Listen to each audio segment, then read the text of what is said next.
मानो तो मौज है वरना समस्या तो रोज है। चिंता को हम कितना भी ले फिर भी चिंता हमारा पीछा नहीं छोड़ता। आज की भाग दौड़ भरी जीवन काल में परेशानी एक आम समस्या बन चुका है। यह समस्या हमें शारीरिक और मानसिक रूप से कमजोर करने के साथ साथ भावात्मक रूप से भी पीड़ा देती है। जब हम खुद अपने आप पर दबाव लेने लगते हैं और जीवन के हर स्वरूप पर नकारात्मक रूप से सोचने लगते हैं, तब जीवन में खिंचाव की स्थिति उत्पन्न होती है।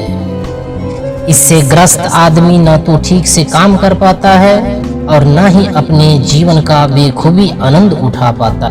चिंता के कारण हमारे दिनचर्या और संबंधों पर भी बुरा असर पड़ने लगता है, जिसके चलते जीने की हमारी इच्छाएं भी खत्म हो जाती है। और ये जाहिर है कि चिंता में रहने वाले अधिकांश लोग आत्महत्या की ओर कदम उठा लेते हैं, जो बिल्कुल गलत है। ऐसा कोई समस्या नहीं जिसका कोई समाधान न हो। आज देश में बहुत से लोग परेशानी के कारण अपनी जान देने से तनिक भी नहीं डरते, लेकिन कुछ जानकारों के अनुसार यदि वे कमजोर नहीं है तो उन्हें उस समय एक योग्य व्यक्ति की आवश्यकता होती है। अगर उन्हें उस समय सही व्यक्ति मिल जाता है तो वे उसे बाहर निकल जाते हैं। इसलिए जीवन में भौतिक शिक्षा के साथ साथ आध्यात्मिक शिक्षा का भी बहुत जरूरी है, और नई उम्मीद के साथ अपने जीवन की शुरुआत करते हैं। लेकिन अगर उन्हें अपने विचार साझा करने के लिए कोई नहीं मिलता तो वे बुरे कदम उठाते हैं। तो अगर आपके आसपास कोई परेशान में है तो मैं आपके साथ हूँ। आपका यह वाक्य परेशानी से दूर करने के लिए काफी है। आज के लेख में हम इस पर एक छोटी सी कहानी सुनेंगे जो आपको परेशानी से बाहर निकलने में काफी मदद करेगी। एक गांव में एक सुमन नाम का एक लड़का रहता था, जो एक मध्य वर्गीय परिवार से आता था। घर में माता पिता के अलावा और कोई भाई नहीं था। सुमन बचपन से ही होशियार, मेहनती और आज्ञाकारी। स्कूल में क्लास गुरुजी का एकलौता पसंदीदा छात्र था, जो घर में भी अपने माता पिता की बात अच्छी तरह से मानता था। स्कूल में भी होशियार, हमेशा अच्छे अंकों के पास होता था। सुमन अब बड़ा हो गया था और स्कूल में कॉलेज में जाने वाला था। स्कूल से कॉलेज में प्रवेश करने के कुछ दिनों में ही सुमन के स्वभाव में बहुत ही बदलाव आ गया था। स्कूल में अच्छे अंकों से पास होने वाला और माता पिता की बातों को मानने वाला सुमन अब ना तो माता पिता की सुनता था और ना ही अच्छी तरह से पढ़ाई करता था। उल्टा माँ बाप से ही झूठ बोलकर पैसे ले लिया करता था। अचानक सुमन में हुए ये बदलाव देखकर हर कोई अचंभित हुआ। ये लड़का इतना बदल कैसे सकता है। कोई जान गए थे कि वह बुरे बच्चों की संगति में पड़ गया है, इसलिए जो बिना वजह पैसा बर्बाद कर रहे हैं। फिल्मों में जाना और धूम्रपान करना उसकी आदत बन गई थी।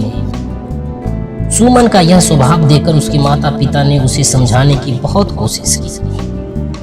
तुम बुरे बच्चे से संग हटा लो, उसके पद चिन्हों पर चलकर अपना जीवन बर्बाद मत करो। तुम अपनी पढ़ाई पर ध्यान दो। तो उल्टा कहता, मैं अब बड़ा हो गया हूँ, मैं अच्छी तरह जानता हूँ कि क्या अच्छा है और क्या बुरा है। मैं उन बच्चों के साथ रहता हूँ, लेकिन मैं उन्हें अपने ऊपर हावी नहीं होने देता। ऐसा कहकर माता पिता की बातों को टाल देता था। ऐसे ही कई दिन बीत गए और उसके बाद सुमन की परीक्षा के दिन आ गए और उसने पढ़ना शुरू कर दिया। नहीं पढ़ पाता था जितना वह पहले पढ़ाई करता था। परीक्षा सिर पर थी और उसने उसी अध्ययन में परीक्षा दी, लेकिन जब परीक्षा का परिणाम आया तो वह एक विषय में अनुत्तीर्ण हो गया। हमेशा अच्छे अंकों से पास होने वाला सुमन बहुत दुखी था कि वो आज एक विषय में फेल कैसे हो गया। वह एक तरफ से चौंक गया। उसके बाद वह अकेला रहने लगा, बहुत कम बात करने लगा, अपने अंदर ही अंदर कुछ सोचने लगा। अपना कमरा छोड़कर यहाँ वहाँ जाना शुरू कर दिया।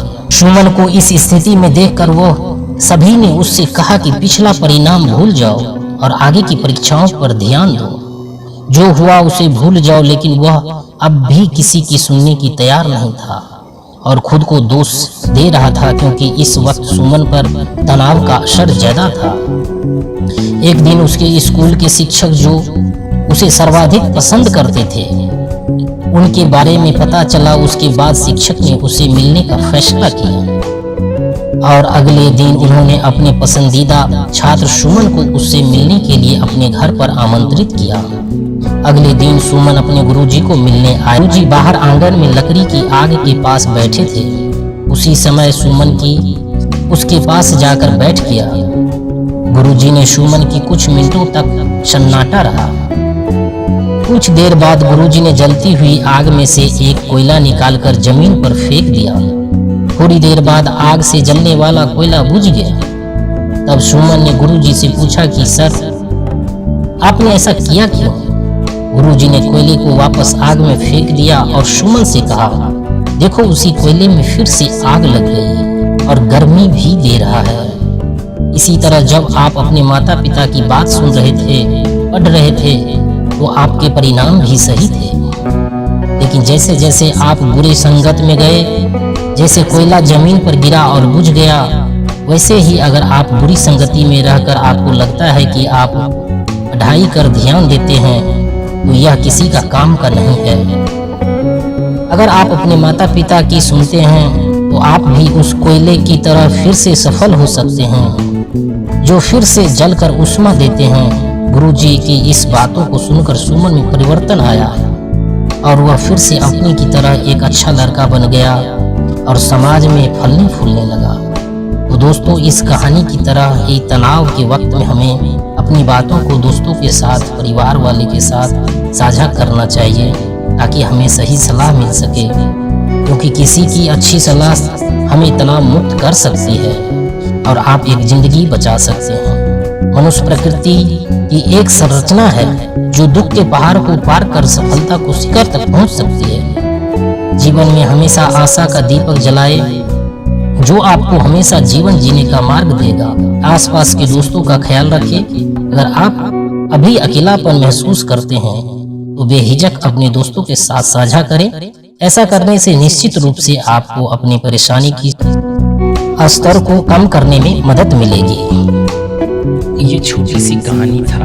अगर इसमें से कुछ शब्द आपको अच्छे लगे होंगे तो आप जरूर एक्सेप्ट करिएगा, अपने दोस्तों परिवारों के साथ शेयर करिएगा कि इस भाग दौड़ की दुनिया में लोग काफी तनाव में रहते हैं। कई बार ऐसे मुश्किलें आ जाते हैं जीवन में कि कुछ हम गलत कदम उठा लेते हैं और हर दिन की दिनचर्या में कुछ न कुछ घटित होता है। इस कहानी से आपको कुछ प्रेरणा मिली होगी। अपना और अपने परिवार का ख्याल रखें, अपनों से बड़ों का सम्मान जरूर करें। जय हिंद।